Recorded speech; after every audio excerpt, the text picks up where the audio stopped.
All right. Hey, welcome back to the Go for CO channel. This is John the Bomb. Building others means business. And you know what? This is pretty cool. I've got a Chicagoland guy, a guy that's being able to build an incredible brand. As you can see, he's all decked out in his gear, right? 606 Athletics, 606ers. We were talking off screen. 606 is the beginning of a zip code in the Chicagoland area. I'm a Chicago kid, born on Wilson, Norwegian Hospital, and Coach G, super excited to have you on the Go for CO channel where we learn about entrepreneurs like you, man. I mean, you've built a brand, you've built a following. You were introduced to me by one of my good buddies as well, and his son is being coached by you in baseball. So welcome to the show. Thank you. Thank you. Appreciate you. Definitely looking forward to this interview, and thank you for your time and carving out this window for me, John. And it was a pleasure meeting you and excited to have this conversation. Yeah. Awesome. Well, look, we always start out with, and I know we were doing a little bit off camera, just kind of the mindset of where you came with the idea of 606 Athletics. Obviously, as we just said, 606 is kind of tied to that Chicagoland pride that we all have, being from Chicago. But can you tell the audience a little bit of, where you started with the idea, what your background was, and we'll get into kind of the business side of it and how you built your empire. Absolutely. So that the question is a little bit of a layered one, but I'll make it as easy as straightforward as possible. The biggest thing is that in Chicago you have boundaries and everybody's focused on the numbers and where you reside and 606, 25 and 39. So believe it or not, we're all Chicagoans and we all face the same challenges in different areas, in different degrees of what that may be. So athletics for me was 606 Athletics was just that in itself, was that we have all these athletes in Chicago and we like to identify them early on as basketball players and volleyball players and football players, but in all reality, we're all athletes and we learn these traits early on, just being able to go outside and play. And so the athletics part of it was us just thinking outside the box where we're not just one dimensional. So being that I was a self-taught athlete early on in my career, and I was very fortunate to have the ability to pick up these traits of athletic build and running around and jumping. Those are things that I was able to obtain as a kid in the urban society, and it just continued to grow from there. And the passion and the ambition to continue to just push forward. That was something for me that I took pride in. The brand idea, how it came out, believe it or not, we were driving past the brokerage, and it's called 606 Brokers. Hmm. I love the word and number play, so I was always very passionate about identifying my brand and had it standing out. So the 606 stamp for me was it was awesome because of versatility of having numbers and letters together. So I have an artistic background. I was very fortunate to study in the Art Institute for about 3 to 4 years. This was early on in my life. My mom was very fortunate to identify a gift that I had, which was art. Hmm. I was very fortunate to study through the Park District. I was able to get a scholarship just to go and take classes at the Art Institute. So I was able to do sculpting. I was doing still life. Um, and so when I learned these contemporary art forms, they're very fascinating to me because I was so young. And again, I was always often taught that to think outside the box. And I was always challenged and put into situations where I had to be very creative. So that's where a lot of that creativity stems from. And then I was introduced to urban art, which is graffiti, something that we in the urban city we thrive on, and that's a part of our culture. So those are those attributes that where that creativity enhanced, and it was just continuously to grow. So I've always been in this mindset where I'm always creating, right? My mind's always racing and it's constantly going. And so the 606ers was the actual name for the teams. So we ended eventually having to offer teams and whatnot. So this is kind of where we identify ourselves as teams. So when it came to us putting teams together, we're trying to figure out, we can't call ourselves 606 Athletics, so it kind of was the company's name, but it wasn't the team's name. So we needed to make a team name. And right after the pandemic, we were put in a pickle because of all of the restraints from the city not having the gyms open. So we were pushed out of the city limits. We had to figure something out really quick because these kids needed outlets. And so I was very fortunate to have some resources, neighboring suburbias that allowed us to come in and obtain some space. So we started offering teams. And that's kind of where the 606ers came in, which was a pun on the word on the wordplay and the number play again. Yeah, we're 606ers. You know, you're a 606ers. You resided in the 606. You were born in there. It kind of, laid a foundation to who you are and your passion for sports and, the 90s era. Everybody loves the 90s. And so that's kind of where that stems from. Just being able to, identify ourselves as Chicagoans and that being, from pride, and blood, sweat, and tears. So I yeah. love it. I love it, man. There's a lot of inspiration from that, right? And I think all around the world, people have a sense of pride, hopefully, where they come from. So I love that you've kind of built that, that intertwined scenario within the Chicagoland area, and obviously the surrounding burbs. And you got some love in a situation where you needed to pivot and move out of Chicago proper to find avenues to be able to help the kids. So really, really cool stuff. So tell us, I mean, when you started thinking about the idea of the business side of things, athletics training. I've had other personal trainers, people with like venue places on the channel. What are some of the things that you started thinking, and was it more, hey, just promoting that you were willing to teach these kids one on one at a park? Like, how did the actual business start? Yeah, so very good question. And to be quite frank, I can't take credit for everything. We also have to be real and say, hey, somebody's inspiring us and somebody's pushing us to become better versions of ourselves.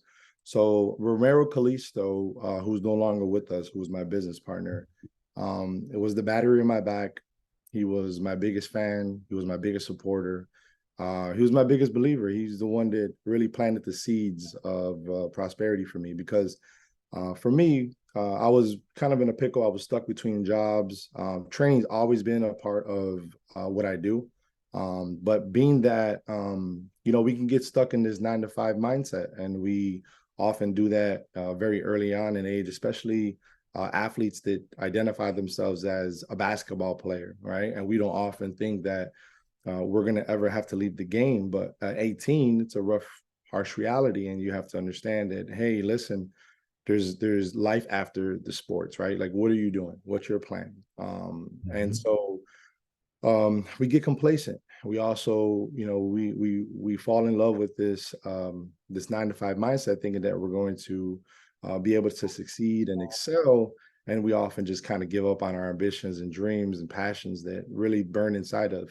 So when you're an athlete, you know that, you're able to train and triumph and try to win. And that's the whole concept. So we have to find these pieces, and we have to find these individuals, mentors, people that really want to see you, prosper and succeed, right? Because once somebody identifies you have an ability or a passion to impact, they often either tell you this or they just kind of give you a compliment, like, hey, John, this is, you're pretty good at this interview stuff. You might as well keep pursuing it. And you're like, hey, I might be pretty good at this stuff, right?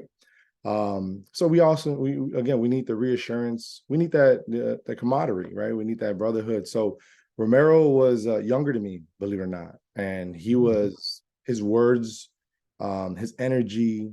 At times, I would feel a little uncomfortable because he would believe in me so much, and I'd be like, man, like I know I'm good, and I'm often feel I get compliments, but he would say things to me like, man, you're one of the best that I've ever seen. Your workouts, your videos, your angles, the athletes you're training. And he's like, man, you need to do this full time on a scale where people can really reach you.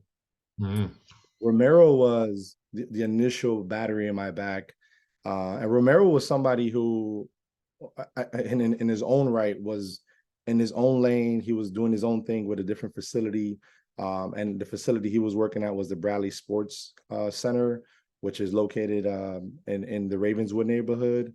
And he was building a facility there privately. And it's majority of the sports there were baseball, softball, lacrosse, They had minimum basketball.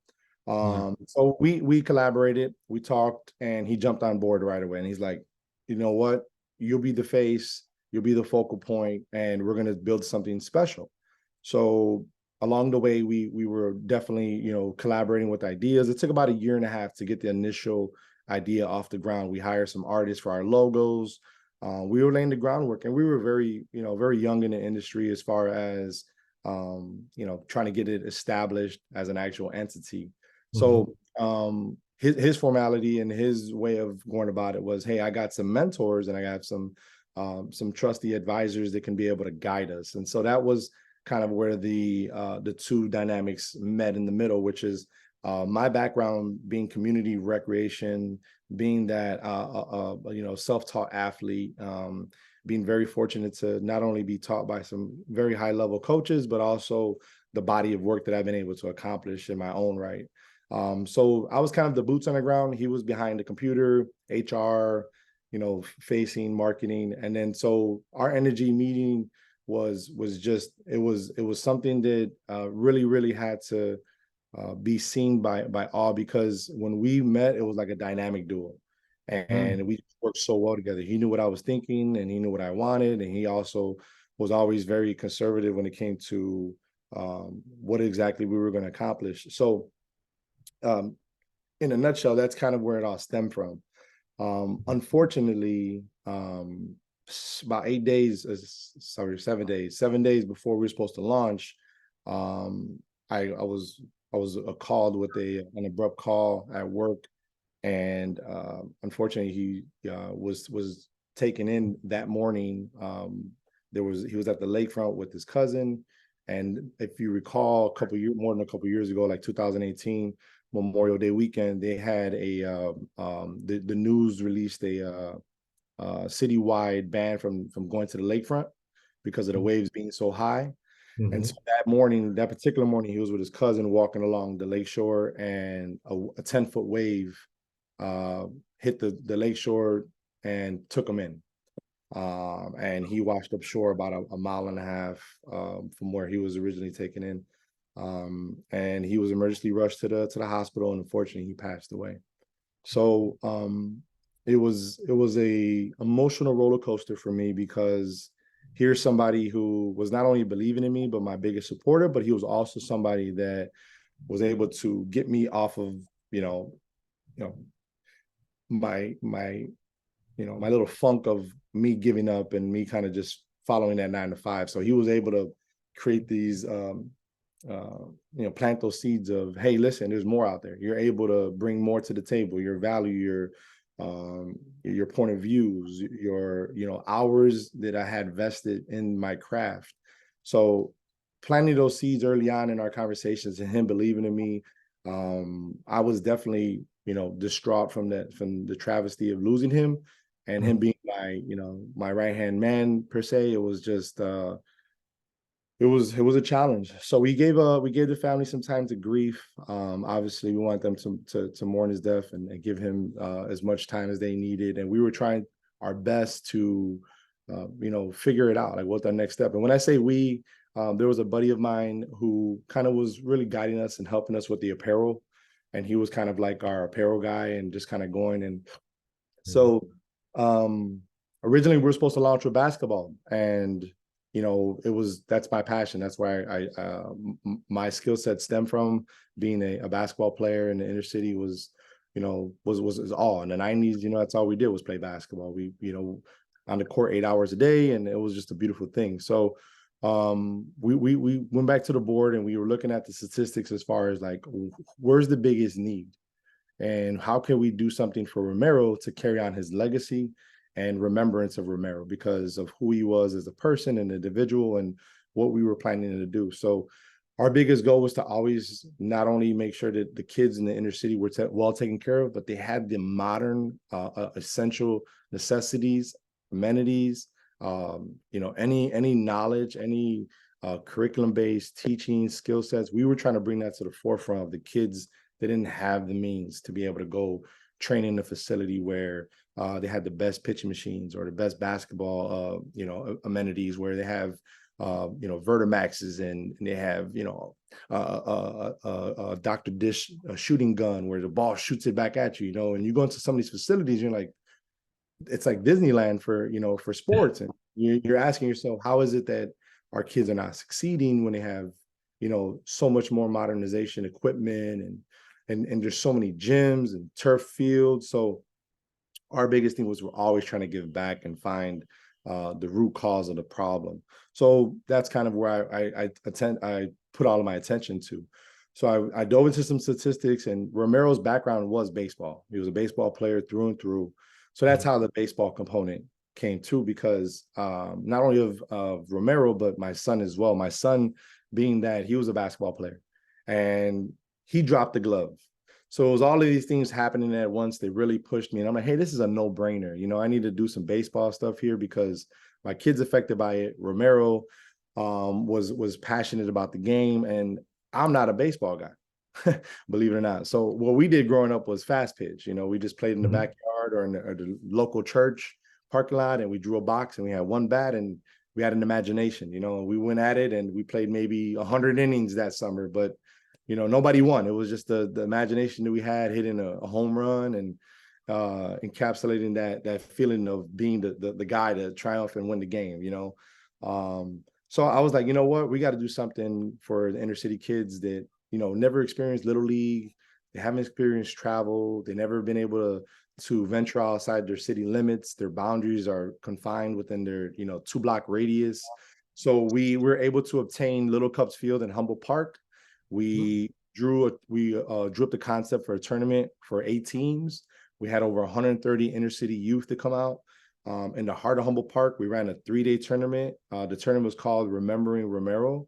It was a remembrance of Romero, obviously. Uh, we have collected, commemorative player. We had exclusive hats. The family blessed us with his imagery, so we put his image. His logo was the focal point of the entire tournament. And we made it something that was memorable for those group of kids that came out that weekend. And so Friday, Saturday, and Sunday, if you were able to capture the essence of what was the takeaway, these kids were able to disregard the violence. They were able to disregard what was going on in their lives at that particular time, and they were able just to hone in on just enjoying the moment, being a kid. So we had 3 events on Friday as an opening ceremony. We had a prayer, their fathers throughout the first pitch. We had commemorative pins. We had player exclusive on the field hats. We had hoodies. I mean, we really, really tried our best to make sure that tournament was not only a memorable one, but these kids left with the lasting ever impression of who Romero was and what exactly is to come with this new brand, 606 Athletics. So Mm. that was kind of our main goal with launching our official launch, I would say, after the death of losing my business partner. So yeah. Wow, what an inspiring story, man. You got me captivated. If you think about just, sometimes you wake up at 3 in the morning. The classic thing is, right, to write down some notes because you feel like there's an inspiration of a business. But yours is truly through something traumatic happening and then being able to develop. I would think what happened after that is just this blossoming of people like, yo, Coach G, man, what are we going to do with this, right? What's the next steps and all that type of stuff. So really, really inspiring stuff. And Go for Sale community, you take a listen to what Coach G just talked about, taking scenarios in your life where you then become the CEO, right? So you go for CEO and you have that mindset, which is what Coach G did to be able to inspire other people around the community and have a remembrance for Romero, who went through something really crazy, and traumatic. So, thank you for sharing that. Number one, to kind of share that story, and I can feel the passion behind it. So, so now look, 606 Athletics has passion, has a mission behind it. What are the first few 90 days when you think about the business? Did you start this with by yourself as far as like the incorporation? Was there a facility that spawned off of this 130 kids? You got people. So tell us a little bit about that because I think that's such a neat story of where you basically did quote unquote marketing through an event that now established you as someone that was going to be focal in the community to build out 606 Oh, athletics. for sure, absolutely. I think the first 90 days are, and anything you try to do new is very difficult, right? It's Mm, your testimonial as far as can you overcome, can you oversee adversities, and can you continue to push forward? So those first 90 days were extremely difficult. Being that, especially what you just said, you kind of hit it on the head. Is how can I take this energy and transition it into something long term, or something where these kids would continuously be able to work with or guide them. So mm, again, looking at the root cause of the problem, well, let's face it, Chicago's now blessed with beautiful weather. Again, amenities and resources are limited. So we were able to go back to the drawing board and figure out, okay, well, we have maybe 2 weeks most to try to capture that energy and transition it to something next. What's the next thing? So we were able to end the tournament on a high note, and this was like towards the end of summer. So it was an extremely difficult time because we were rolling into the fall. And so mm, what we were able to do is we were able to go back to the drawing board and build some partnerships with some local park districts. And we were able to establish a partnership. And so what we're able to do is say, hey, listen, we're going to come in and host indoor clinics. And these indoor clinics were going to be focused on baseball because baseball was just obsolete. It wasn't as easily accessible as people think, especially in the city. And I want to be very specific about baseball when I say, being available. There's baseball programs out there. They're a dime a dozen, and then there's actual baseball etiquette. There's baseball techniques. There's baseball approach. There's baseball mindset. So when we dove into the statistics, and this might blow you away, I'm not sure if you knew this, but 95% of youth baseball players quit at the age of 12. wow. And we were able to read that statistic. And this was pre-pandemic. This wasn't post-pandemic, it's pre-pandemic. So the numbers might be even alarming, even higher. So originally when I heard that number, I'm like, wait, okay, you're telling me that 95 just dropped the glove at 12? What are these reasons? Like, what's really the problem here? Something's happening where 95% are just like, I'm out of here. Like, I'm just never going to play this game. Mm, But it makes complete sense though, because if you know the statistics from high school to college, on that side, it's only 1%. So 1% of high school baseball players go play college ball. So and essentially it's a black hole. So we were like, mm, okay, wait, we have to figure something out here because there's something that's being lost in transition where these kids aren't able to thrive in their next phase in their career. So we're like, you know what? We need to start from the ground up. So we built like somewhat of a farm system, I would say. And so we mm, weren't trying to reinvent the wheel here. We were just looking at what works and what doesn't. So we built this indoor. We didn't build it, but through the park district, we built the program, which was just baseball fundamentals, but with a modern approach, losing labels, losing the fear of failure, and also thinking outside of the box. So taking that same approach. And one thing that I do very well is I often put myself in the shoes of kids, of athletes, right? Like, what do you want? What do you think a kid wants who's 11 or 12? What do you think he wants to see? What do you think he wants to do? Because we often think in our mindset as coaches, and we're like, hey, I'm going to implement what I went through, my mm, experiences, my approach, what my coach taught me when I was coming up. So I think what ended up happening, when the beautiful thing is that I was never coached by anybody. So I came in with the open mindset of, hey, here's a blank canvas, and we're all going to paint. We're all just going to go crazy, and then we'll step back, and then we'll look at what we came up with, right?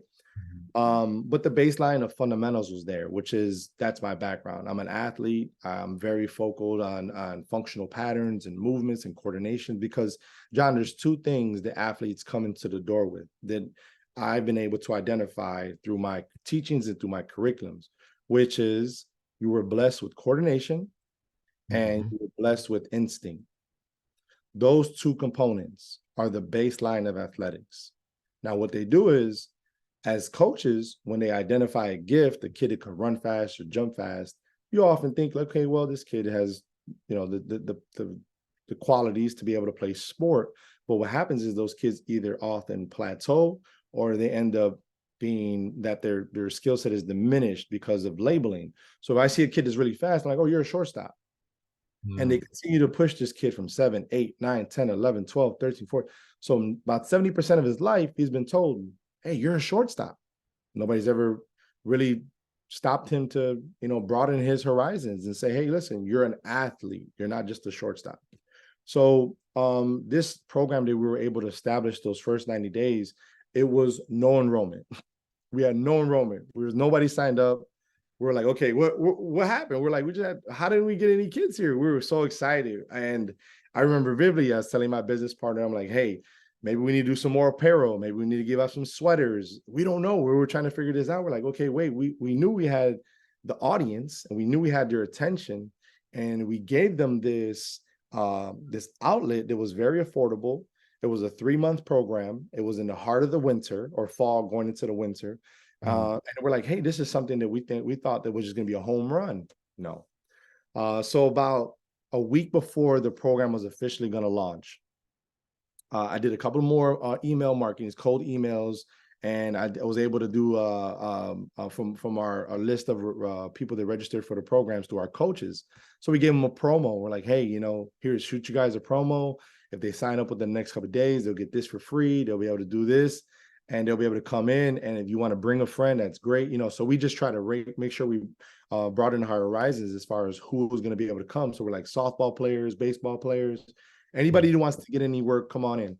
So sure enough, my first enrollment was a young lady by the name of Angelina, who was very, very near and dear to my heart because we ended up growing a very strong relationship. So once I got my first person to enroll within the first program that we launched, it was like Romero was looking down on us, and he was like, "Just take it easy, and we're gonna do this, but we're gonna do it the right way."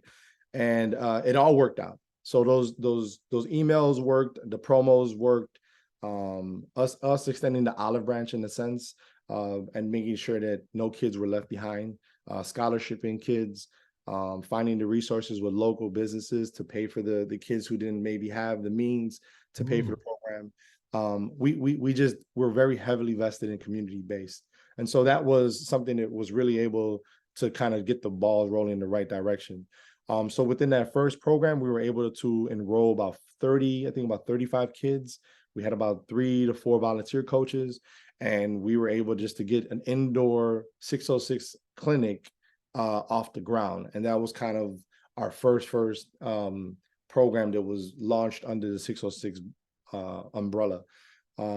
The other problem that we ran into again is that people often judge. So right now, if you launch a program, John, and you're like, hey, I got a Gopher CEO basketball team, they're gonna be like, oh, where did you play ball at, John? You didn't play any college ball. Where did you play D1? Did you play pro ball? Because we're often judging the program's quality off the accolades of the coach.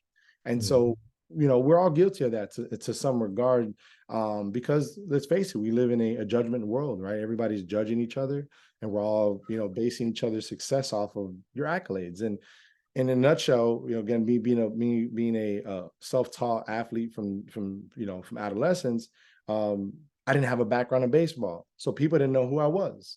So it made Mm. complete sense that we had a somewhat of a lax marketing approach with no true baseball coach with heavy, baseball history. And then you Mm. have this new face that's coming out of nowhere saying, he could teach baseball players. So you can see how the naysayers were rallying up and saying, "Hey, this guy's way over in his head, and he doesn't know what he's doing." So those 3 months, so our program ran for 3 months, which is 90 days. Mm. After those 90 days, we were also trying to figure out, okay, what's our next move? Because you often have to think, and especially in recreation and in sports, if you're not at minimum 3, if you're not 6 months to 9 months out, you're behind. You're late to the game. So everything takes time in recreation and sports, and you have to have those windows of marketing to be able to capture your audience and making sure that you're not, not making sure you're not reaching everybody you want to reach, and you're crossing those T's and dotting the I's and making sure that the concept is there, but also that the body of work will be laid out in itinerary format where kids are able to come in and say, okay, hey, in 3 months we're going to work on hitting, and in a week we're going to do this. So giving them the scope of the work, and allowing them to see that there's a plan in place and there's a rhyme and a reason for what we're doing. So that was often our approach to after those 90 days. We were also just continuously always taking anything and everything, going back to the drawing board and figuring out what was the needs of baseball and softball in particular. It reminds me, there's a term in business, it's called the next innovative campaign, right? And it's interesting that you bring that scenario to a service-based business where, I love it that, you said that the lady that, or the gal that you had sign up, right, created some momentum. And then over the next 3 months, you then knew that you needed to, probably at month one or month one and a half, you're already thinking about what's next, right? But still instilling the power in what you were doing at that moment. So really, really cool. So what year is It that was first? about, yeah. So Romero passed away in 2018. We unrolled that like literally about 2019. Okay. Uh, and that was typically like, again, it was a 3 month indoor program that we ended up launching at. So fall of 2019, Yeah, and 6 months later, we all know what starts happening, yeah. right? Mm-hmm. Amazing, amazing stuff. And so obviously the pivot, right? Being able to use facilities. You had the park district. Yeah, I'm assuming you have that enrollment. You get a little bit of momentum, and then bam, yeah, COVID hits, right? So tell us that transition, because I think the mindset is very real here, right? yeah, Right. You had been poured into, and then you poured out blessings to around the community and started building something. You start yeah, building a little bit of a brand. But here's what happens, community, right? Like every great opportunity, sometimes challenges come about, and it's about how you respond to it, right? It's not when you get put down. It's when you. I think it's Les Brown that says, "If I can look up, I can get up," right? So it's interesting. What was some of those pivoting opportunities when you get stuck? You're just starting to build momentum. It's probably 6 to 9 months when you're about to be like, wow, this thing isn't working. COVID hits. yeah. Um, what did you have to do to start to keep the momentum going and then reach out to other connections? For sure. So I kind of thrive in an uncomfortable setting. I think that's where I live best, whereas like the uncertainty.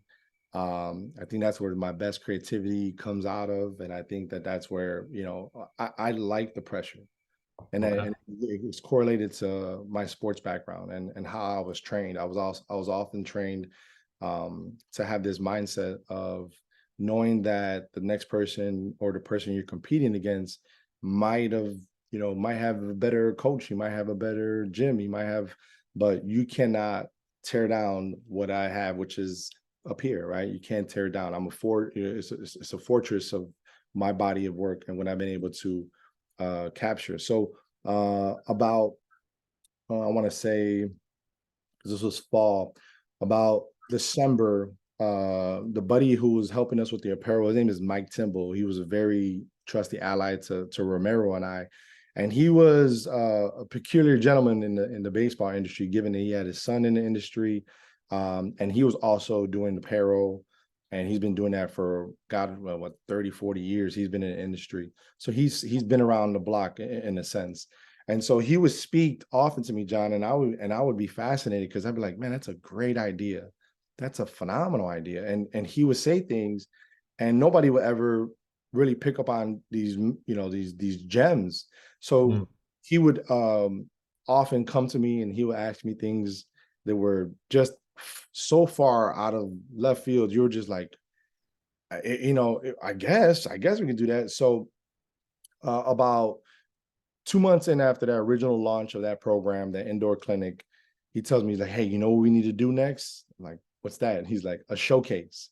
So showcases are essential to sports because what that does is it fills the gaps. And what that does is allows these kids this platform to display their skill sets for the coaches that are either recruiting them, Mm. either going to recruit them, or have no idea that they even exist. And so we were able to build another partnership on the south side of Chicago with the Pullman Community Center.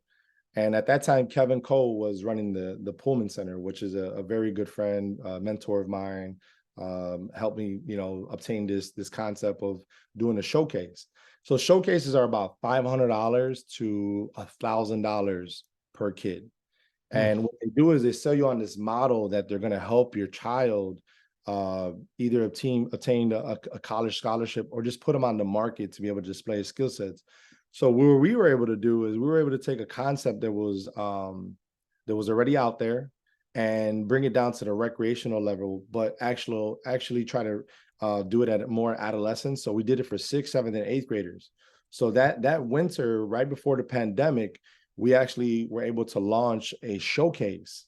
So we had the indoor clinics going on, and we were like, "Hey, listen, what better than to take the kids that we're just working with for these last 3 months, and then take them and enroll them into a showcase, so that people can say like, hey, listen, little Timmy, little Johnny, they were just working with us for the last 90 days, and hey, they've been able to pick up not only, fielding and hitting and these skill sets, but now they're able to showcase it and maybe hopefully get recruited by a coach. So we mm, were able to do a showcase for 125 kids. We sold out the venue. It was $40. We provided a profile and the metrics that were the key metrics that were needed. Now, John, I had no clue what I was getting myself into. And about a week and a half prior to the launch, the official launch of the showcase, mind you, was only a 1 day event for about 5 hours. And this was for predominantly citywide. We had two locations originally, but we only ended up launching one location, which was on the south side of Chicago on, I think it's like 120th or it's in the hundreds, the Pullman Community Center. So mm, we were like, okay, we're gonna probably limit ourselves because Northside kids won't travel. Nope, we were dead wrong. Kids were coming from every corner of Chicago, and they were able to come out and showcase their skill sets. But I had no formality in how to run metric driven drills. So we had to invest in some radar guns, and we had to have some volunteers to document. And it was insane, to say the least. And uncomfortable, well, that's exactly what I got. I got that tenfold, because you had parents coming up to you, you had coaches coming up to you. So we ended up making it a almost like a high school showcase, where high schools were able to obtain a table. They were able to bring out brochures. They were able to bring out recruitment tools. They were able to show parents what the registration process was, what the requirements were. So we had about over 40 tables out there of high schools, mm, and we reached about 180 coaches. Some showed representatives, some came out, and we had a scouting bullpen of coaches, and we were able to have a brochure of all the athletes. So sixth graders identify themselves with a certain color T-shirt. Seventh graders, same thing, and so on and so forth. So when you were out there, you were seeing the field. You were like, okay, I got sixth, seventh, eighth graders. This is great. I can identify them. Here's the list.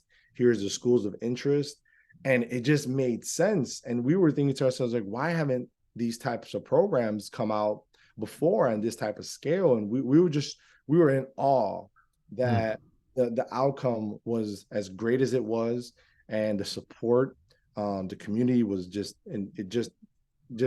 boasting and bragging about the experience, because they got a custom made T-shirt, they had a custom made hat, they got a picture of their child, and then they had their metrics of what their child's parameters were, what they were throwing, their velocity, their hitting velocity, their running, and they were able to showcase that to the coaches. So that was the most beautiful thing, one of the most beautiful things that we were able to accomplish, and that mm, kind of rolled us into the pandemic. And the pandemic being that every park district in Chicago closed their doors mm, because of not only the government's requirements, but just out of protocol for all. So here I am again trying to figure it out and trying to figure, what's the next move, because let's face it, we were all trying to figure out what do we do with our kids during this rough time. mm, So it was kind of back to the drawing board, and able to at least focus on the next 3, 4, 5 months of COVID, when we had no facilities, and that was a struggle. Um, but yeah, that was something that really triumphed us into. being able to at least allow us to have some momentum coming out of COVID. Because once we were able to gain that second audience from the showcase, now people were still, uh, really inquiring, like, hey, can we get a little bit more of what you guys are offering? What type of programs? What is exactly that you guys are going to be able to offer, coming out of COVID? And so COVID, right after COVID, we launched a social distancing camp, and the social distancing camp was a twist on the requirements from the government as far as what could we do with these kids. So um, the beautiful thing about this entire story is how organic it was. And so one day I get a phone call, John, and the phone call was, "Hey, Coach G, I'm looking at this shirt, and the shirt says 60 feet 6 inches." And I was a little preoccupied, and I was a little busy, and I wasn't really, listening to what he was saying. He's like, "Coach, you understand? I'm looking at the shirt, Coach. It says 60 feet 6 inches." And I'm like, "Okay." I was like, what are you trying to, tell me? I'm a little preoccupied. And he's like, "Coach, stop. Think about what I'm telling you." He's like, "I'm looking at this shirt and it says 606." And I'm thinking, I'm like, "What are you trying to say?" And he's like, "Well, what is 60 feet 6 inches?" And I'm like, "I don't know. I'm trying to figure it out." So pretty much in a nutshell, 60 feet 6 inches is the exact measurements from the pitching bump to the home plate. So I'm like, "Oh, wow. Okay." I was like, now our local brand of being Chicagoans and being a 606er now takes the brand and it makes it abroad, and it now we can really open up our marketing to all, right? Because now it invests, or it involves everybody. So on the sleeve here, I'll just put it up really quick. You see it? Well, it might be a little blurry, but Mm. it's 60 feet 6 inches. It's on the sleeve. Um, and it was, again, I think, a sign from not only God but Romero telling us, like, hey, we're doing God's work and we're doing the right thing. So yeah, it was definitely a an enlightenment for me, because I know that I was doing something that was bigger than me. And the reach was definitely there. So Look, I'm writing down, you know, tragedy, event, camps, showcase, right? I mean, these are all steps, right? And it sounds like, I mean, do you have a partnership, or is it just your entity? Just because you've mentioned a couple people that you've either been mentors or partners. So yeah, how's the entity structured? so I have an LLC, and I've been able the last year to obtain a not-for-profit. So I have an LLC and I have a not-for-profit. Okay. Um, and I'll be the first one to raise my hand and tell you it's been a struggle, because when you're a one-man band and you're trying your best to not only facilitate others, you're still trying to maintain integrity, business structure, and you're also trying to make sure that you're able to compete with the entities that have already been established well off for 20 years, 30 years. I was new to the game, a new kid on the block, and nobody really knew who I was. So I had to fast forward. I apologize. I had to be able to structure myself in a way where it was respectable. I couldn't come to the table and not be structured properly. So obtaining the LLC was essential. We were able to do that quite easily during the launch. The not-for-profit was a little bit more of a struggle, given the legalities and the paperwork, and the making sure that through the eyes of the government, and being able to have that tax exempt status was key, because we knew that we were going to face some financial challenges down the road, given that we were building some momentum in the right direction.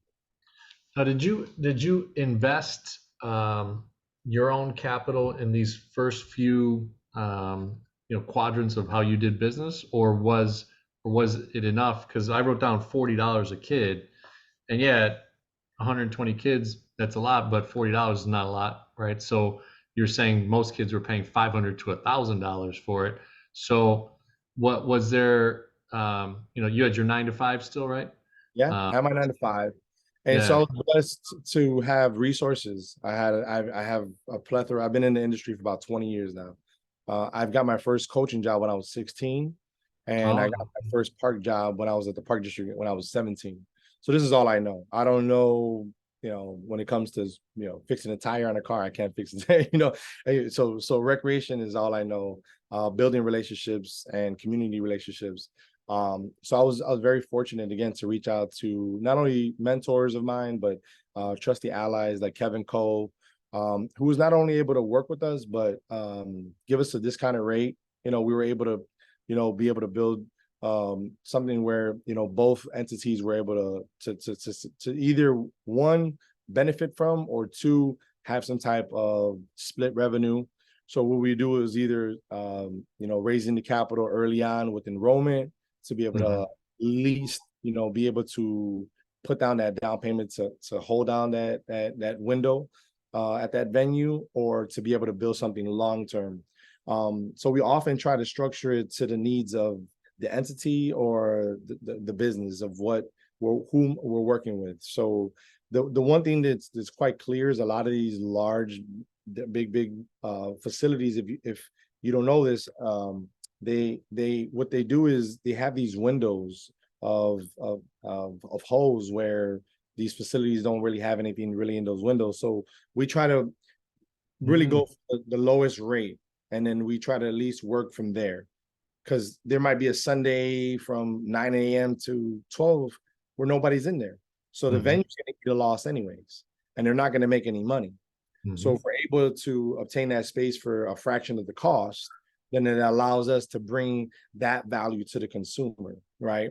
So we were able to pass that discounted rate directly to the athletes. And so that's one thing that we do very well, is we try to work with these entities so they can understand that, hey, listen, there's a bigger need. And I think just getting the bodies in through the front door, not only showcasing the venue and the programming, but a collective effort on what exactly what could be accomplished here with just working together. Oh, So that's that's, I mean, joint efforts, collaboration, understanding where the gaps are, right? And bringing value into that business where these time slots, they're not producing anything. It's kind of like a hotel, right? I mean, you got 400 rooms, and 40 of them are going to be empty. Similar concept, right? It's just you get it, but you get it though. Yeah, absolutely. yeah, no, awesome, awesome stuff. So, look, it's been 2.5 years now. So, you great launch, you pivot 2020.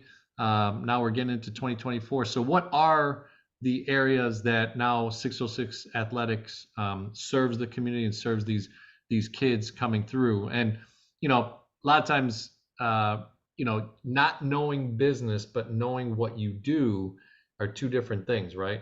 So it Yes. sounds like we'll have to get into another interview where we tell us a little bit deeper of that. But understanding kind of now the framework of your business, you've got a for-profit and a nonprofit, and how you're guiding those two entities together, working together. I'm assuming you're raising some money through maybe sponsorships and all that type of stuff for the nonprofit. You're using the traditional LLC for other scenarios. What are the programs being shared now? How did you start to attract other talent to help you? Because obviously you can't train 120 plus kids. You probably got thousands now in the database over the last few years. Tell us a little bit about that dynamic. Yeah, so it's difficult because you definitely have to figure out how to marry the two and how they complement each other. So definitely utilizing the not-for-profit umbrella to obtain spaces is essential. Again, because I don't have a bricks and mortar yet, which is something Mhm. that we're working towards. And so the biggest goal was to obtain that umbrella to be able to either again, absorb a grant, donation, reaching out to these entities that really wanted to help, or personnel that really wanted to help. So the best approach was for us to obtain that not-for-profit umbrella. We would still run some programming depending on where exactly we were at through the LLC, but a majority of it was trying to transition the actual structure, the programming, the teams through the not-for-profit. The LLC was more of the product and apparel side of it, because what we also ran into was having the amenities and modern equipment that these kids needed. So we were able to bring affiliates, and so we became affiliates with over 30 companies. And so we were representing the tools and equipments that we were using in our curriculum. And so what we were doing was we were utilizing these tools that were allowing us to expedite and to condense our curriculum. So we took the Latin America approach of our training, because that's they're the forefront leaders of development. And so we didn't reinvent the wheel. We went back to the motherland. We were able to obtain some curriculums and some tools. And then I was able to stumble upon some companies that were offering some equipment that I felt, again, that cool factor. I'm a kid. I got this new shiny glove.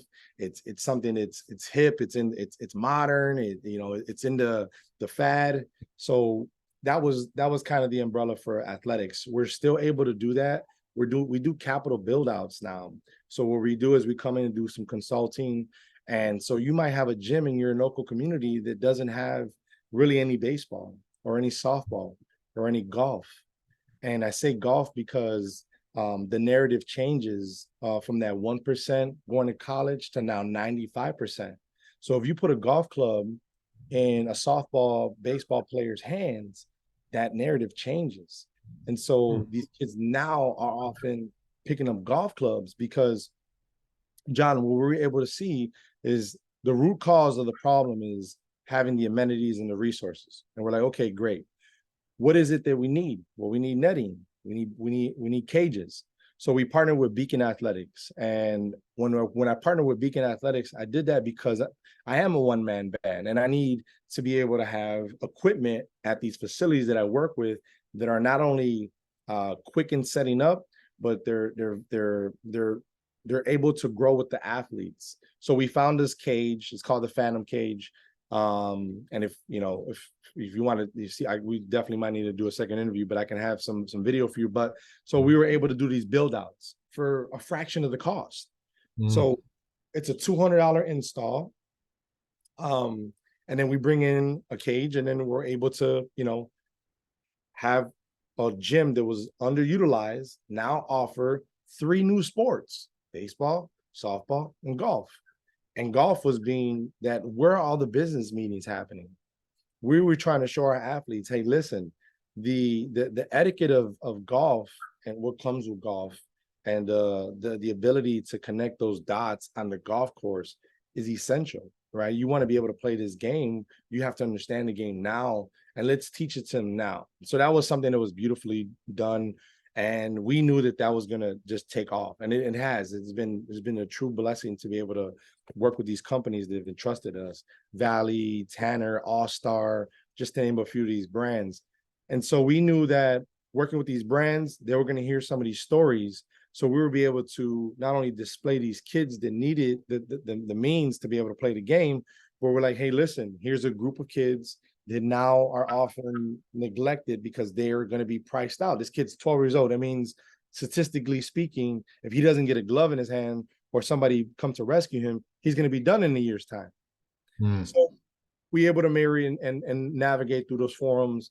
And the not-for-profit umbrella was allowing us to take on all. There's no kids left behind.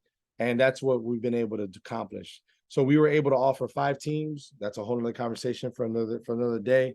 And fast forward now, our biggest goal right now is to just take all of the legwork that we've been able to accomplish and bring it to the forefront for parents, not only to call us as trusty allies, but to give them some guidance in the industry, because they can fall into this black hole. And before they know it, their kids is on the cusp of either quitting or becoming a statistic. No, that's no doubt. I mean, so you're starting over the next few years, really starting to build out you built the infrastructure, but you've now built out the scalability side, right? And being able to then progress to the next level. So I love it. So you're doing baseball, obviously, is the focal point, kind of the entrance mechanism, but now you've got golf and you've got some other sports. Is that what you're saying?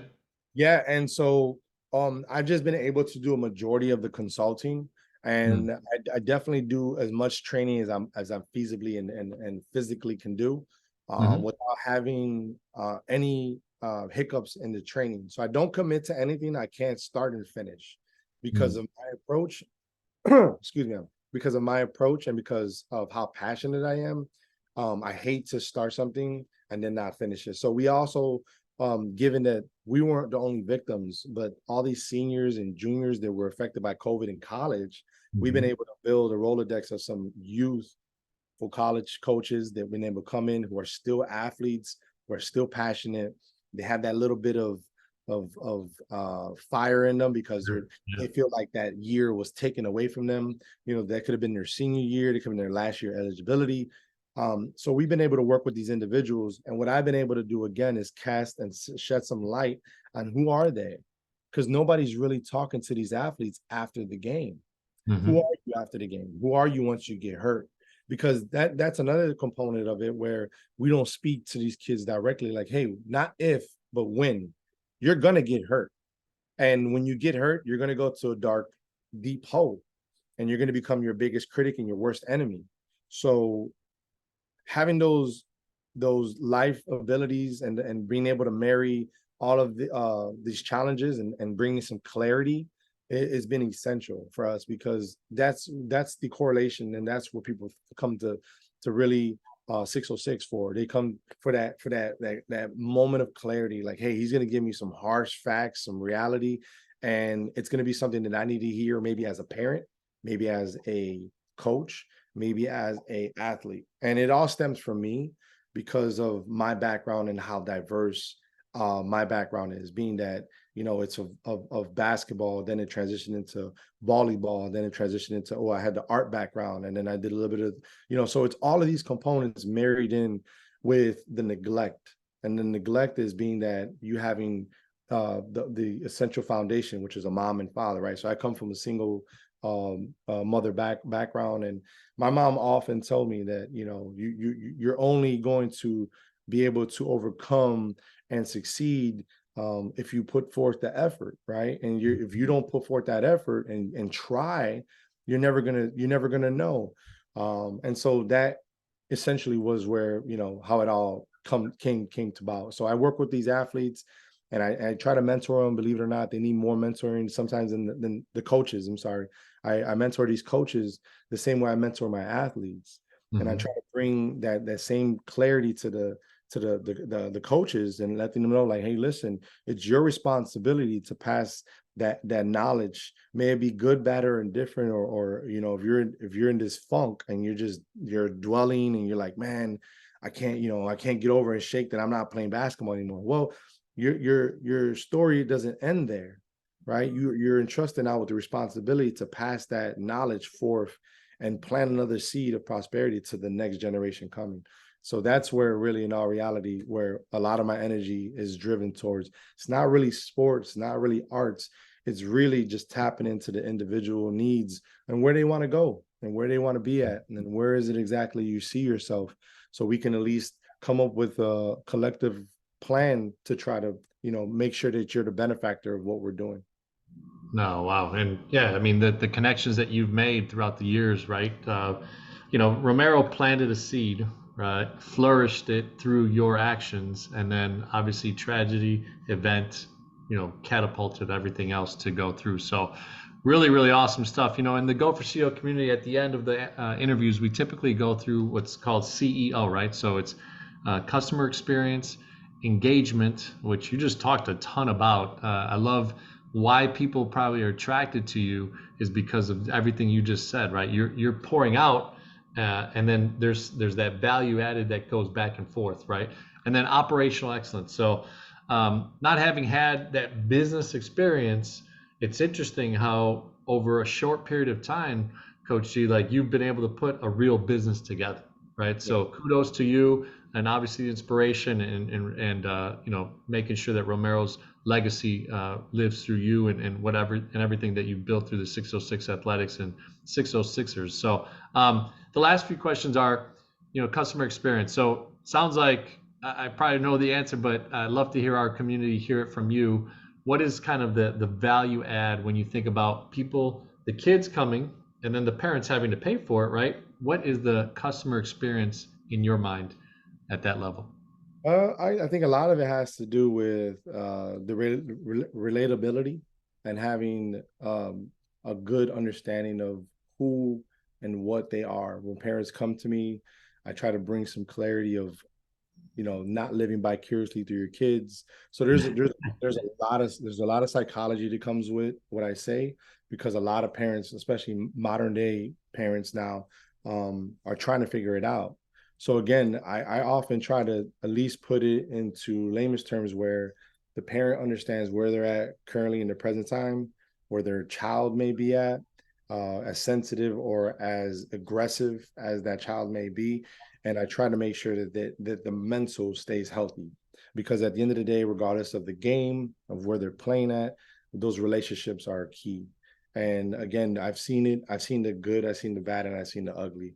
And I've been Mm. blessed to be able to at least take bits and pieces from each and every one of those individuals and kind of mold this ideal image of what I feel a father figure was to myself and a male role model.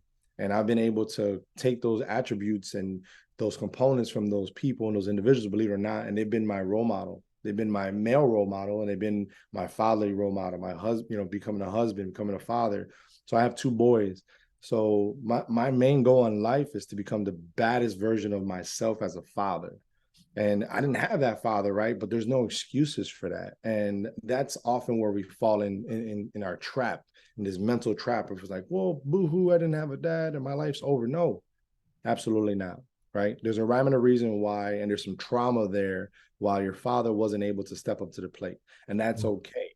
Right. And we often want to judge the absence of our parents based off of their adulthood, but we fail to realize that there was some trauma that was obtained for them not to be able to have those abilities to step in, or on the other side of that, a father who was there but is just overly aggressive.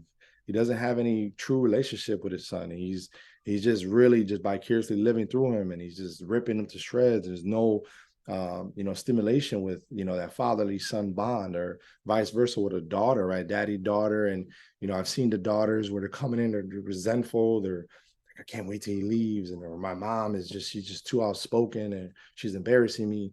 So I just try to often just bring clarity. And the best position to be in is the outside perspective, but bringing in really a point of view from where and how to succeed.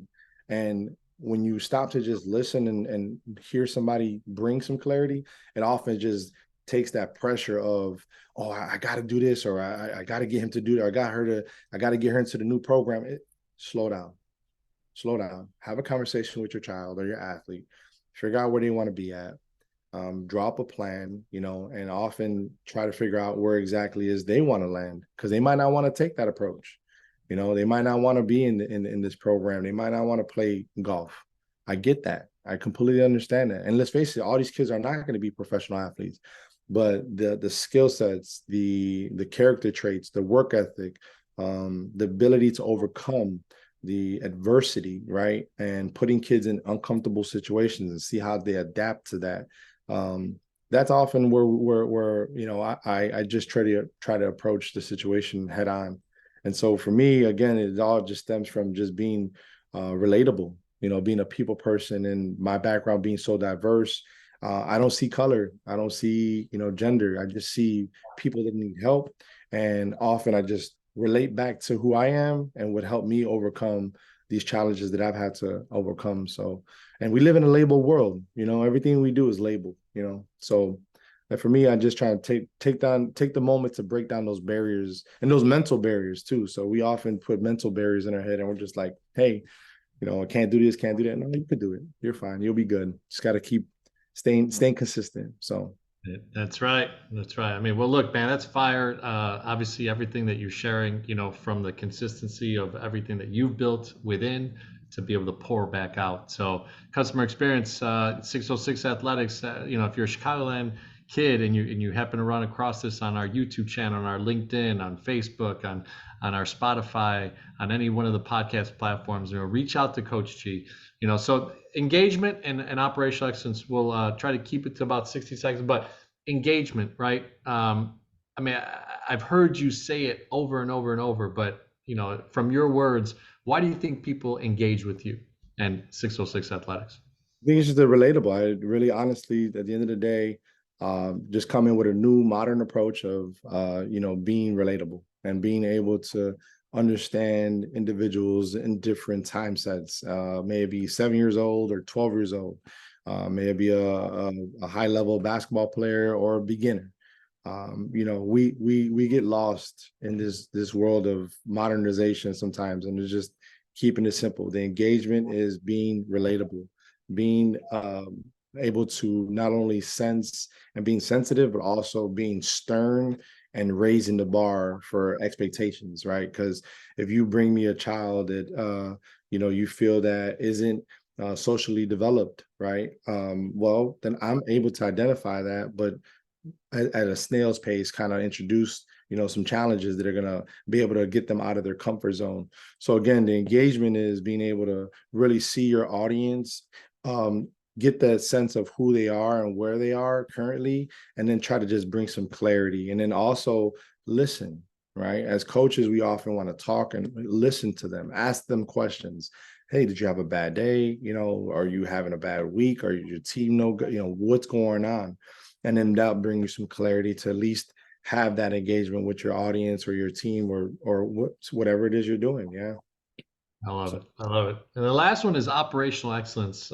You've had to pivot, you've had to create new systems, out of the blue. Also, either pick up on things that are out there in the marketplace and kind of make it your own within the 606 community, or create your own scenarios like the showcase. I love that experience. That was really cool. So, operationally, anything that you're using as far as systems, it looks like you're connecting with brands out there that are bringing you equipment and all this stuff. But from an operational sense, how are you kind of mainstreaming it? Are you a big email guy? Do you use social media a lot?